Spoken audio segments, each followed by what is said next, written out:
Walk it off. Stop being a baby. My wife snapped, her voice echoing somewhere above me. I couldn't see her face, just the gray sky behind her, blurred from the tears I refused to let fall. Her brother chuckled, standing over me like a schoolyard bully who had finally gotten to break something. Her sister muttered something about how I was ruining her birthday. But I wasn't faking it. I couldn't move my legs. I remember the paramedic's eyes. The second she checked my pupils, her tone changed. "Get back up now," she said into her radio, kneeling beside me like I was something fragile and broken. She was right. The MRI would reveal a fractured spine, a compression injury, deliberate.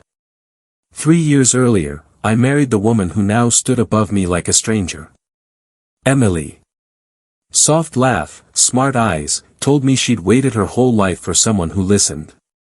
I did. I listened. I provided. I built a life around her, around us.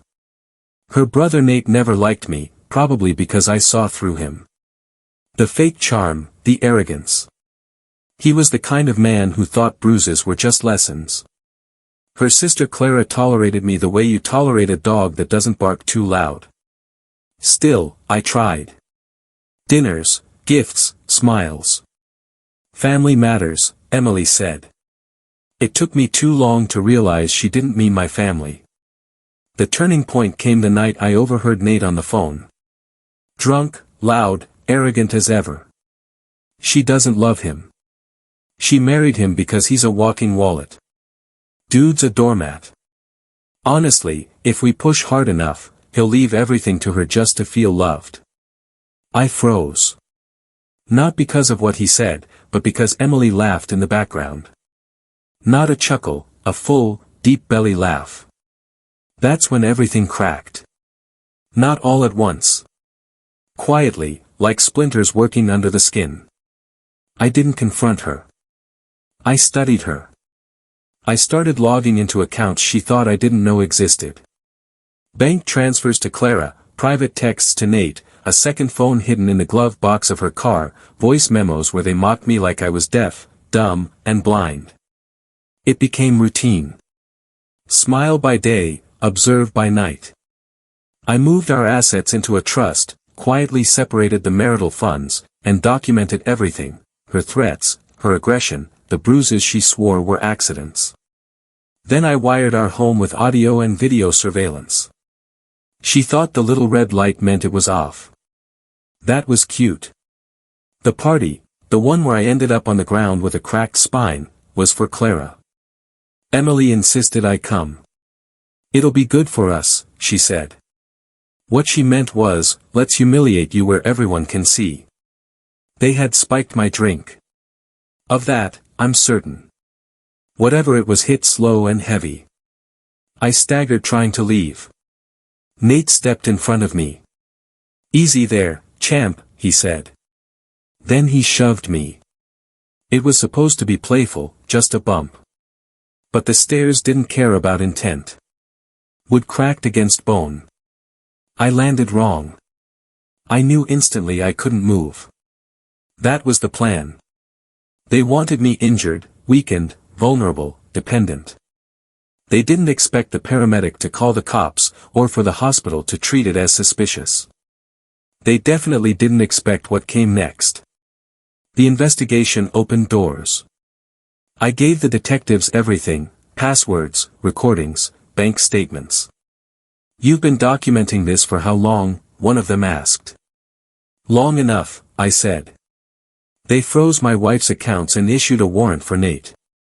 Clara got caught trying to withdraw cash from one of Emily's shell accounts. But that wasn't the revenge. That was just the ignition. I waited until I could sit upright in a wheelchair to call the press. Not for sympathy, for exposure. I leaked the footage. Emily mocking my paralysis to her friends. Nate joking about teaching the idiot a lesson. Clara cackling about how I had ruined her birthday. It spread like wildfire. Emily lost her job. Sponsors pulled out of Nate's podcast. Clara's real estate license was suspended pending ethics violations. I made sure their employers saw everything. Then came the lawsuits, medical, emotional, financial, criminal, civil.